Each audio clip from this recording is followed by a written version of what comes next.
ध्यानाभ्यास के लिए कृपया अपने नेत्रों को बंद कर लीजिए।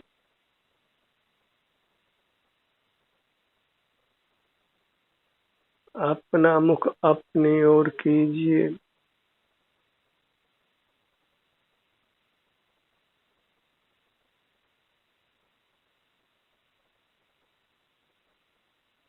आपकी अपनी मुद्रा आपके सामने है। अपने सिर से पैरों तक यह आपकी चिन्ह मूर्त है।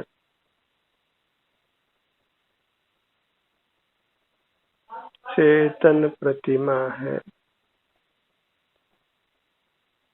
चूंकि अंतरंग में आप परमात्म स्वरूप हैं, इसलिए ये प्रतिमा अंतरंग में परमात्मा की ही प्रतिमा है।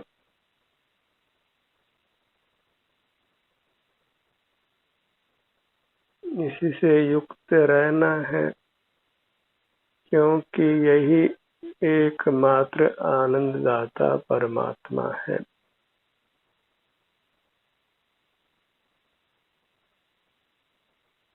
इससे बिना प्रार्थना किए ही ये आपको आनंद देती है। बस इसके सन्मुख रहिए। इतना प्रार्थना करने की आवश्यकता नहीं है कि हे प्रभु आनंददाता, आनंद मुझको दीजिए। बिना वांछा किए, बिना मांगे ही इसके सन्मुख होने मात्र से यह हमारी मूर्त हमें सुख शांति का अनुभव कराती है। और थोड़ा समय इसके सन्मुख रहे तो यह हमें लोक का सर्वोत्कृष्ट परमात्मा पद देती है और अनंत काल तक उत्तम सुख का ही अनुभव कराती है। इसलिए अपनी ये चेतन प्रतिमा ही धन्य है। यही लोक में वंद्य है।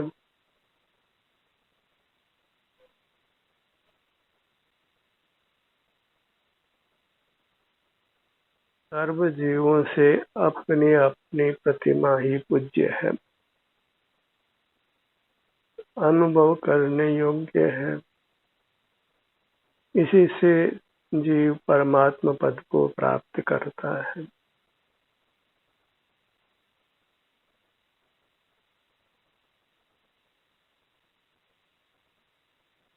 सिर से पांव तक दो असमान जाति के द्रव्य मिले हुए हैं, चेतन और अचेतन।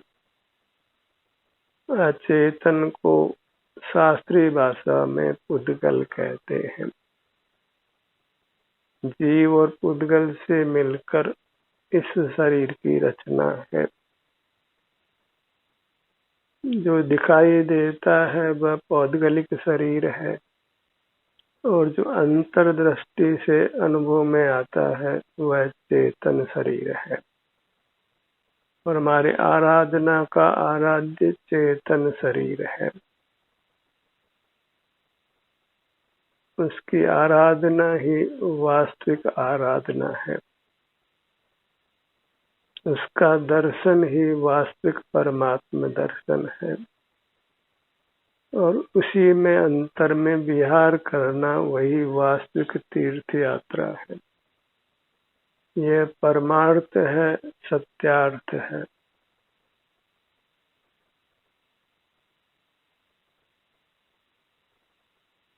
धर्म का यही स्वरूप है कि हम जीव और पुद्गल से मिली हुई इस काया में भेद विज्ञान करें। जो दिखाई देता है शरीर वह निश्चित ही हमारा नहीं है, पर इसी में ही एक क्षेत्रावगाव अत्यंत संश्लिष्ट बंधन रूप हमारा अमूर्त चेतन शरीर है, हम हैं। और इन दोनों को केवल कर्म का संबंध मिटाकर ही पृथक किया जा सकता है। आयु पूरी होने पर स्थूल मूर्त शरीर तो अलग हो जाता है, पर सूक्ष्म मूर्त शरीर जिसको कार्बन शरीर संज्ञा है वह हमारे साथ जाता है और नूतन शरीर को उत्पन्न करता है।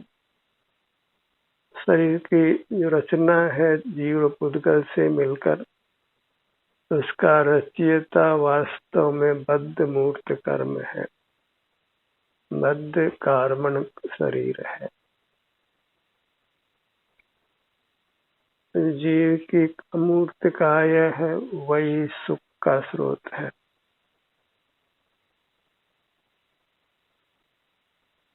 वही ध्यान का ध्येय है। उसी के सन्मुख रहने से बद्ध मूर्त कर्मों का नाश होता है और जीव का उत्तम सुख प्रकट हो जाता है और फिर वह हमेशा बना रहता है।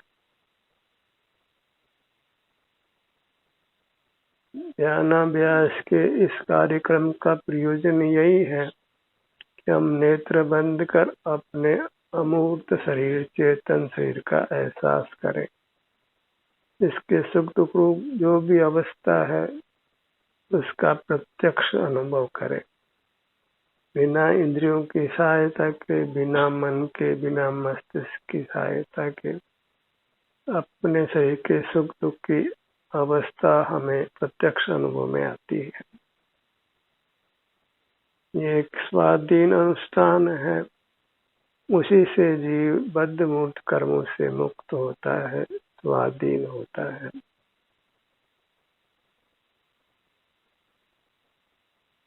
अपने ध्यान को बस अपने सिर से पांव तक इतने में ही विस्तारित करना है, इससे आगे नहीं बढ़ना है। इंद्रिय द्वारों से, मन के द्वार से, मस्तिष्क के द्वार से जो मूर्त बने हैं उनके साय से ही हम बहिर्मुख होते हैं, अपने उत्तम सुख से विमुख होते हैं और अपने संसार की रचना करते हैं। संसार हम ही बनाते हैं, कर्म तो निमित्त मात्र है। हम ही मूर्त कर्म से रचित जो मूर्त काया है उसके निमित्त से जो जो कार्य हम संपादित कर सकते हैं उन कार्यों से हम विराम नहीं लेते। रात दिन इस मूर्त काया की सहाय से ही जीते हैं और जो अपना स्वरूप है, अपने अंतरंग अमूर्त काया है, उसकी वास्तव में सुध भी नहीं लेते, उसको पहचानते भी नहीं है और उसमें जो सुख दुख की अवस्था अनुभव में आती है उसको भी हम मूर्त शरीर में ही हुआ मान लेते हैं। दो शरीर की कल्पना ही हमारे भीतर उद्भूत नहीं होती है। जो अंतरंग शरीर है वह इंद्रिय ग्राह्य नहीं है, इसलिए उसकी पहचान प्राय जीव नहीं कर पाते हैं और पहचान के बिना उसमें रमण करना संभव नहीं है, उसके सन्मुख रहना संभव नहीं है। लोग आगम पढ़ लेते हैं, नाना शास्त्रों को पढ़ लेते हैं, नाना प्रकार का त्याग भी अंगीकार करते हैं, वेश भी बदलते हैं, पर अपने आभ्यंतर अमूर्त शरीर को नहीं पहचानते और उसकी पहचान बिना धर्म की शुरुआत भी नहीं होती। जो धर्म का आधार वो अपने अमूर्त काया है। तभी कहा है अमूर्त देह आधारेण ध्यानम सुखम अनुष्ठानम भवति। इस अमूर्त शरीर के आश्रय से ही ध्यान होता है सुख की उपलब्धि होती है। और जो आभ्यंतर शरीर है वही हमारा स्वरूप है, वही हमारा आत्मा है। शरीरम को अर्थम, शरीर का क्या अर्थ है कि स्वरूपम, वह हमारा स्वरूप है। आभ्यंतर शरीर लेना, अमूर्त शरीर लेना, वही हमारा स्वरूप है और वही परमात्मा का रूप है। आकार बदलते रहते हैं, इसलिए आकार को मुख्य नहीं करना है। वह आकार छोटा हो बड़ा हो, सुख वाला है, यही महत्वपूर्ण है। और हमें सुख ही चाहिए तो अपना आकार जो सुख का ही बना हुआ है उसी के सन्मुख रहना है। उसी के सन्मुख रहने से हम उत्तम सुख को पाते हैं, परमात्म दशा को पाते हैं। इसी चर्चा को हमें बार बार घोखना है, क्योंकि हम बार बार बहिर्मुख हो जाते हैं, हम बहिर्मुख ही प्रधानता से रहते हैं और ध्यान नहीं कर पाते, अपने अमूर्त काया के सन्मुख नहीं रह पाते। और ध्यान के बिना मोक्ष मार्ग बनता ही नहीं। न लौकिक सुख की ही उपलब्धि होती है और न पारलौकिक सुख की ही उपलब्धि होती है। संसार में जीवों को जो भौतिक समृद्धि देखी जाती है, ज्ञान की बढ़वारी देखी जाती है, उसका भी प्रधान कारण अनजाने में हुई अंतर्मुखता है। जीवों को शरीर का संवेदन तो होता ही है, शरीर में सुख दुख होने से। और जब अनजाने में उसकी स्थिति होती है, उसमें उपयोग की स्थिति होती है, चाहे वह योगासन करते हुए या फिर वेदना के होने पर या किसी भी कारण से अंतर्दृष्टि करने पर जीव अपने अमूर्त काया के सन्मुख होता है। उस सन्मुखता मात्र से ही जीव उत्तम काया को प्राप्त करता है, उत्तम बुद्धि को प्राप्त करता है, उत्तम संयोग प्राप्त करता है। इसलिए बुद्धिपूर्वक अपने सन्मुख होने से जीव सहज ही लौकिक वैभव भी प्राप्त करता है और स्वस्थ शरीर भी प्राप्त कर सुख का अनुभव करता है। ध्यानाभ्यास में हम यत्न पूर्वक अपने सन्मुख रहने का प्रयत्न करते हैं। सुनना आपके लिए प्रधान नहीं है, प्रधान है अपना मुख अपनी ओर रखना। आपका ध्यान शरीर के किसी भी भाग में हो, विचरण करे, तेज गति से अथवा धीमी गति से, अथवा परिणाम किसी एक भाग में स्थिर रहे, पर रहना अपने सन्मुख है। तो इसी का अभ्यास हमको करना है ताकि हमारा ये लौकिक जीवन और पारलौकिक जीवन दोनों सुंदर बने। सहज ही लौकिक अभ्युदय भी प्राप्त होता है और पारलौकिक अभ्युदय भी प्राप्त होता है।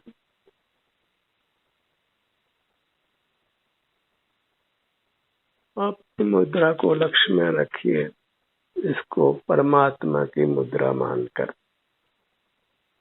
और इसके सन्मुख होने को ही परमात्मा दर्शन, देव दर्शन मानिए। और यह देव दर्शन ही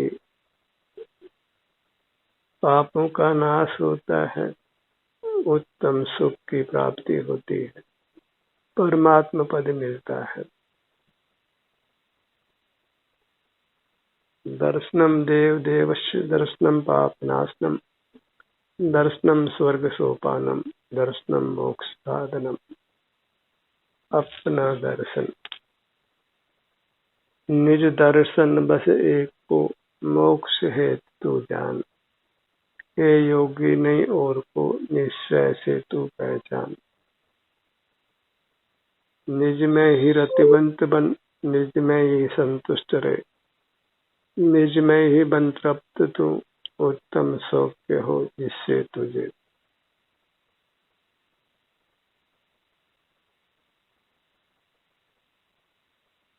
आपको स्वयं ही अनुशासन में रहना है, और स्वयं ही अनुशासन में रहना अति कठिन है, तो भी उसकी हमें अनुपालना करनी है अपने हित के लिए।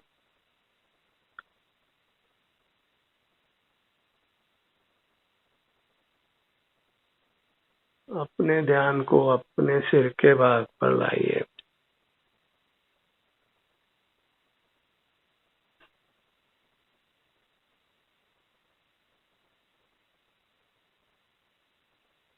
शरीर के हर भाग में वेदना भी हो सकती है, आराम भी हो सकता है, दो में से एक दशा अवश्य होती है, और अंतर्दृष्टि करने पर वह हमारे अनुभव में आती है।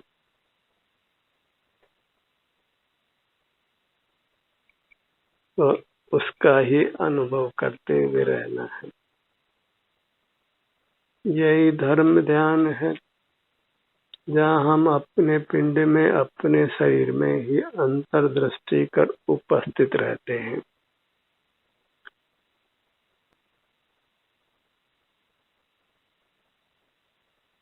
इसी में रहने का नाम उपवास है। प्रतिक्रमण है। प्रति माने अब तक चली हुई धारा से उल्टी धारा। अब तक बहिर्मुख रहे थे, अब अंतर्मुख होते हैं, तो यही हुआ प्रतिक्रमण। कोई पाठ बोल लेना इंचित भी प्रतिक्रमण नहीं है। वास्तव में प्रतिक्रमण निर्विकल्प होता है। हम अपने सन्मुख होते हैं तो कोई शब्द का विकल्प नहीं होता, और जहाँ शब्द है वहाँ अनुभव नहीं है, ध्यान नहीं है, वास्तव में प्रतिक्रमण भी नहीं है।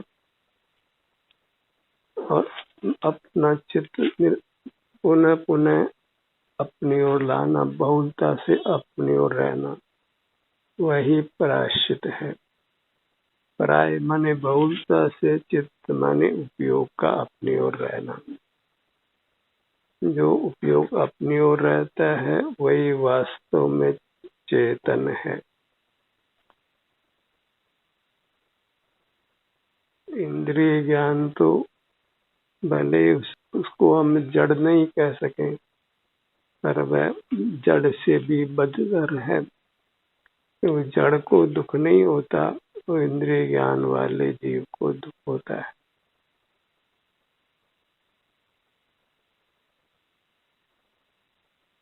अपने ध्यान को अपने ललाट भाग पर लाइए। आप स्वतंत्र हैं कि अपना ध्यान अपने किसी भी भाग पर रखें, पर रखना है अपने मुहूर्त पर।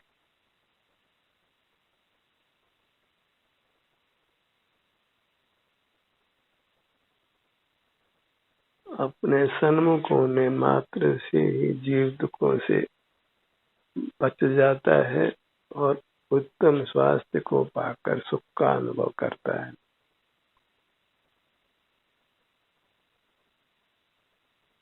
यदि आपका शरीर स्वस्थ है तो आप सुखी हैं, और शरीर अस्वस्थ है तो आप दुखी ही नहीं हैं, मरण को भी प्राप्त हो सकते हैं।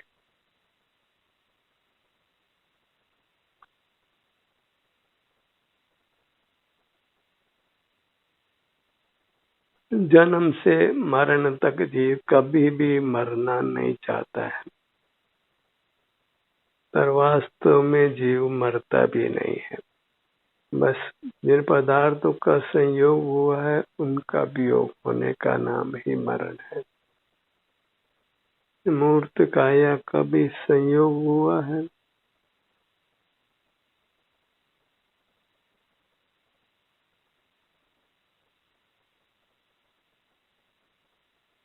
अंतर्मुख होकर जीव सुख का अनुभव करता है।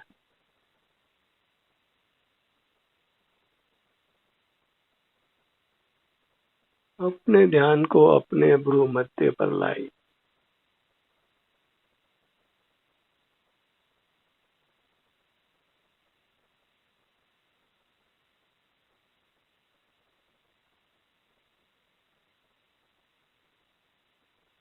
दोनों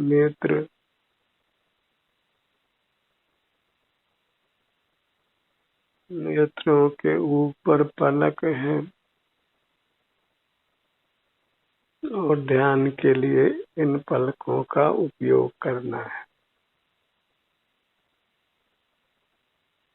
आईलिड कहते हैं आंखों को ढकती है बिना हाथों के सहारे के।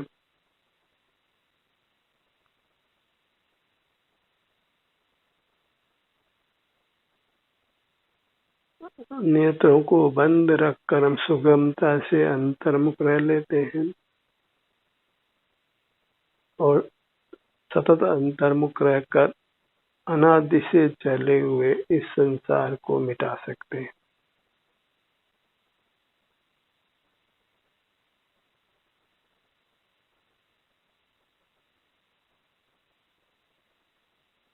अपने ध्यान को अपने दोनों कानों के भाग पर लाइए।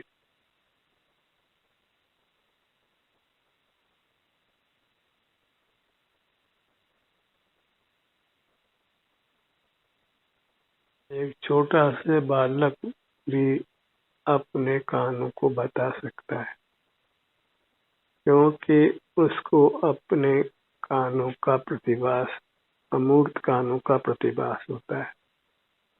खुले नेत्रों से हमने कभी अपने कानों को देखा नहीं है, न आंखों ने आंखों को देखा है, न हमने कभी ललाट को ही देखा है, न सिर को ही देखा है।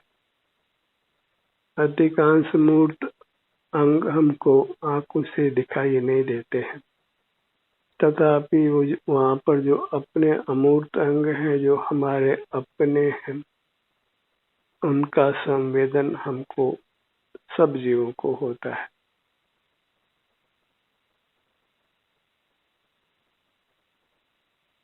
और इसी संवेदन के द्वारा जीव लौकिक और पारलौकिक अभ्युदय को प्राप्त करते हैं।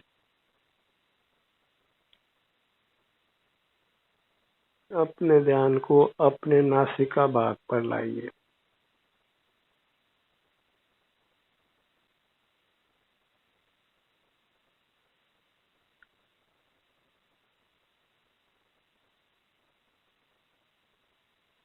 जब पेट फूलता है तो नासिका द्वारों से पवन भीतर प्रविष्ट होता है, और जब पेट सिकुड़ता है तो भीतर आए हुआ पवन बाहर जाता है।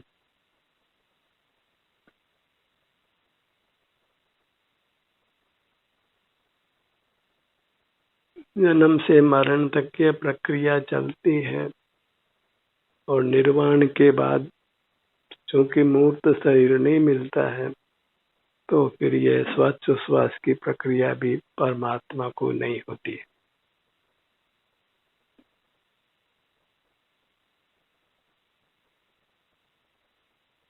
अपने ध्यान को अपने दोनों होठों के भाग पर लाइए।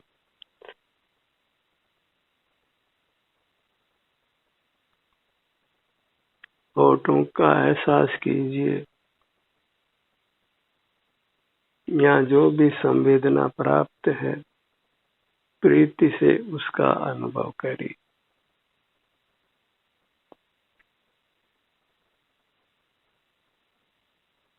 भीतर जिह्वा का भाग, ऊपर तालू का भाग। आपको अपने सन्मुख अपने यत्न से रहना है और वह यत्न ही वास्तविक शूरवीरता है। अंतर्मुख होने के यत्न से ही जीव वास्तव में वीर, शूरवीर, अतिवीर, महावीर कहलाता है।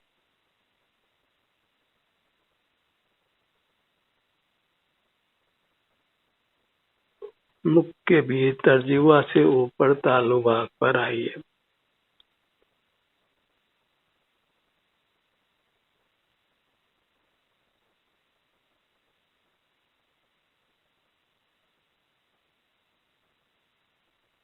ठुड्डी का भाग,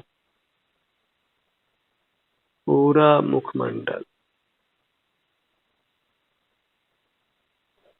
ध्यान यदि अपने से विमुख हो जाता है तो यत्न करके अपने सन्मुख लाइए। अपने सन्मुख रहकर ही वास्तव में जो गाइडेंस मिलती है वह आपके बराबर एकाग्रता से सुनने में आती है और बहिर्मुख होने पर तो फिर कुछ सुनाई भी पड़ता नहीं। जब आपका ध्यान बाहर फैलता है तो फिर वह स्वच्छंदता से कहीं भी पहुंच जाता है और आप अपने से अत्यंत विमुख हो जाते हैं।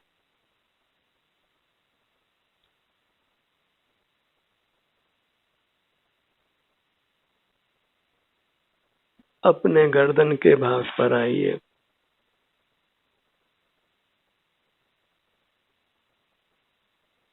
अपना धड़ भाग लक्ष्य में लीजिए। दोनों भुजाएं और दोनों पैर, यही अमूर्त मुद्रा है आपके परमात्मा की, आपकी। इसी के सन्मुख रहना वही चारित्र है, धर्म है और इस चारित्र को हमने खोना नहीं है।